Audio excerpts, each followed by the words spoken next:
So what don't doctors tell you about hair loss? Well, the biggest thing is that they're lying, and following their advice might actually make your hair loss worse. After consulting over hundreds of men with their hairlines, I've seen the same problems again and again. In this video, I'm exposing the 4 biggest lies doctors tell, so you can break free of the system that's been playing you for years. Many black men think their doctor is doing the best for them. But what if your doctor is not actually trying to fix your hair loss? What if they want to keep you stuck in the same loop, paying for prescriptions over and over?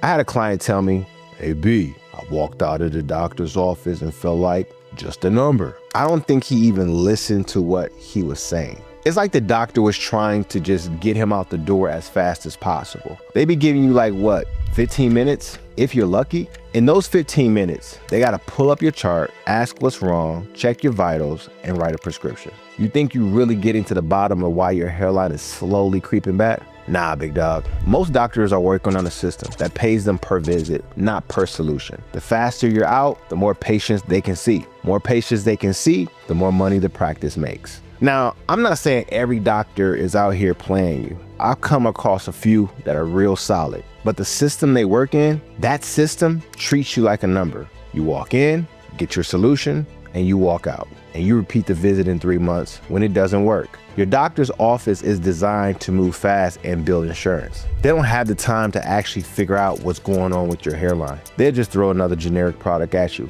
kick you out the door, and move on to the next patient. But if you do want somebody who will listen and build you a personalized plan to fix your hairline, then check out the link in the video description.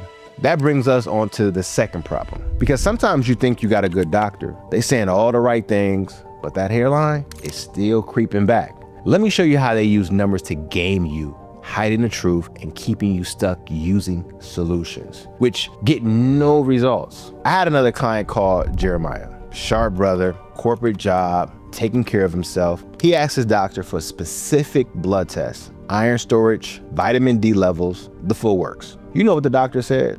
"Insurance won't cover that. Let's stick to what's standard." Now, most people would just trust the doctor and accept this. But after some pushback, he got his blood test done. And his doctor took one look at the results and said, "Everything looks normal." Jeremiah was walking around thinking everything would be fine, but the corners of his hairline was still disappearing. From his blood test, his iron saturation was around 28%, which was well in the normal range. But here's what he wasn't being told. Normal doesn't mean healthy hair, it means you're not dying. The medical system sets ranges to detect disease, not optimize your body for hair growth. His iron saturation should have actually been around 35 to 45%, because otherwise his hair is just gonna go to sleep and stop growing. But the doctor, he didn't know that. He just saw the range and thought everything was okay. Or I had another client, got tested for vitamin D. His medical normal was low, like embarrassing low. His results came back at 30 ml, and his doctor said it was fine, but optimal hair growth needs you sitting between 50 and 70. Below that, your hair is gonna be struggling. Them doctors think they know what they be looking for. They pull out their fancy charts with all the healthy ranges, but them charts are optimizing for everyday health, not for hair growth. So even when they do have your best interest at heart, even when they do genuinely care and want to fix your hairline, they won't know the difference between this is okay for general health and this is optimal for hair growth.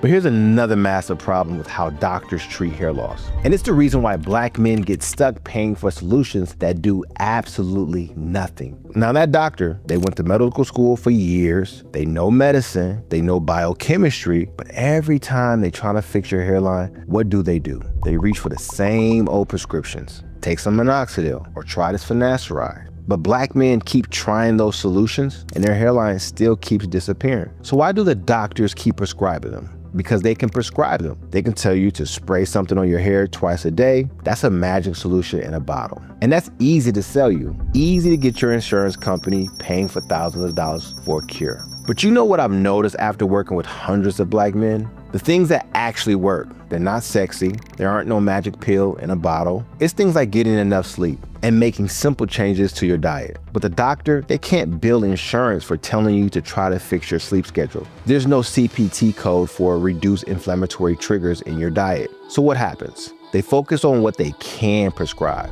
pills, topical treatments, medical interventions. Not because they're always the best solution, but because they are the only solutions that fit in the medical billing system. It's not that they don't care, it's that the system they work in only pays them for solutions that come in bottles. But there's one final thing that doctors will never tell you about your hair, and it's why 90% of Black men will never fix their hairline. I mean, take my client Bobby. He started using a product and he said it started to make his hair vanish.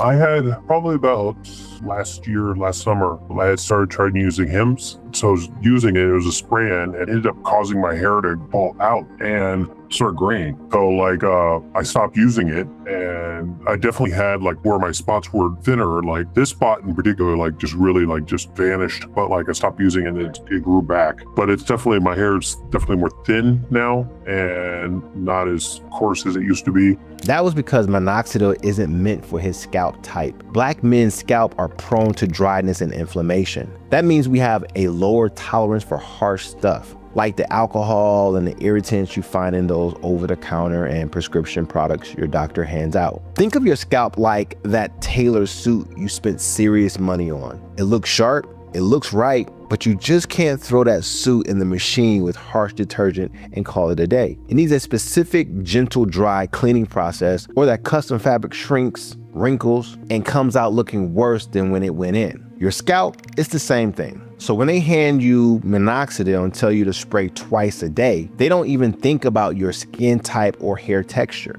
Your doctor is giving you a cookie cutter solution that works for cheap, durable material, but you got that tailored, custom made fabric, and they're telling you to ruin it. They're just pushing product, completely ignoring the fact that their prescription might be the very thing creating a whole new set of problems. To change it, you need products suited for your scalp and hair type, not just whatever the doctor is trying to push on you. Now you understand why doctors keep lying to you about hair loss. But there's something else you need to know. And that's about the white poison that's hidden in all your favorite foods and how it's slowly destroying your hairline. Click right here to watch it.